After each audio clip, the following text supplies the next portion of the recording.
Mutual fund होता क्या है असली में, ठीक है, म्यूचुअल फंड कैसे काम करता है, क्या ये सेफ है, क्या आपको इन्वेस्ट करना चाहिए, क्या आपको अच्छा खासा रिटर्न देखने को मिल सकता है फ्यूचर में, या आपका पैसा लेके डूब सकता है। मैं आपको सब कुछ डिटेल बताऊंगा जो मुझे पता है, पर मैं एक बात सुन लो, मैं प्रोफेशनल नहीं हूँ, बस पढ़ाई किया हूँ इसके बारे में, इसलिए आपको बता रहा हूँ, कॉमर्स का छात्र हूँ, ठीक है। देखो म्यूचुअल फंड क्या होता है। म्यूचुअल फंड एक तरह का फंड होता है जिसमें लोग पैसा, मतलब मान लो एग्जाम्पल समझाता हूँ, ठीक है।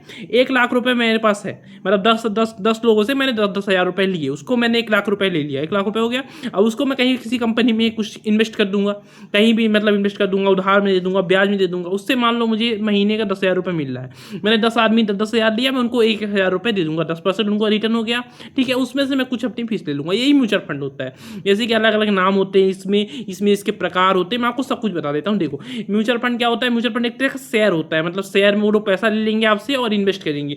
इसमें SIP भी होता है, SIP मतलब सिस्टमेटिक इन्वेस्ट प्लान। आप महीने महीने में किसी म्यूचुअल फंड में डालते रहो, या एक बार में पैसा डाल दो, उसमें पैसा डाल दो, वो आपके पैसे से वर्क करेंगे, जो उसमें रिटर्न मिलेगा उसमें से आपको कुछ परसेंटेज दे देगी। उसमें भी 3-4 तरह के म्यूचुअल फंड होते हैं, मैं आपको सब कुछ बता देता हूँ। देखो सबसे मेनली 2 तरह के म्यूचुअल फंड होते हैं, गवर्नमेंट, दूसरा प्राइवेट।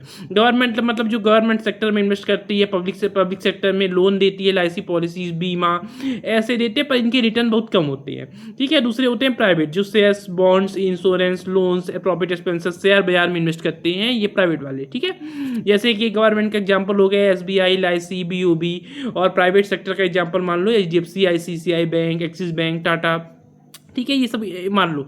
अब इसमें भी 2-3 तरह के होते हैं कि इक्विटी म्यूचुअल फंड होता है, डेब्ट म्यूचुअल फंड होता है, तीसरा हमारा होता है हाइब्रिड, ठीक है। इक्विटी मतलब जो ओनरशिप पूरी कंपनी की रहती है, जो अपने से इन्वेस्ट करेगा स्टॉक में, शेयर में, लॉन्ग टर्म के लिए इन्वेस्ट करेगा, ये हाई रिस्क हाई रिटर्न कहलाता है, मतलब इसमें रिस्क ज़्यादा होता है और रिटर्न भी ज़्यादा होता है। इसमें कुछ चार्जेस भी ज़्यादा हो गए, मतलब वो लोग अपना चार्ज लेते हैं, वही मैं आपको बता दूंगा चार्जेस टैक्सेस भी क्या लगते हैं, ठीक है। इसमें देखो इसमें क्या, इसमें जैसे मान लो एग्जाम्पल मान लो कि हमारा ये हो गया SBI ब्लू चिप फंड है, HDFC मिड कैप है, ये सब आ गए हमारे इक्विटी में। दूसरा आता है depth loans, bond, treasure bills, corporate में इन्वेस्ट करते हैं। जैसे कि इक्विटी का रिटर्न मान लो कि 20% से लेके 50% होता है, ये मैं एक एवरेज बता रहा हूँ, 10 से 50 मान लो, ठीक है। अब डेप्ट आ जाता है, डेप्ट का होता है 2% से लेके 8 से 10%, 15% तक कभी कभी चला जाता है, जो एक्यूरेट नहीं है, पिछला बता रहा हूँ। तीसरा आ जाता है हमारा हाइब्रिड म्यूचुअल फंड, जो दोनों का मिक्स होता है, इसलिए इक्वल होता है, मीडियम रिस्क मीडियम रिटर्न, अच्छा खासा रिस्क है, अच्छा खासा रिटर्न है, किसी में बिल्कुल रिस्क नहीं है, बिल्कुल कम रिटर्न है,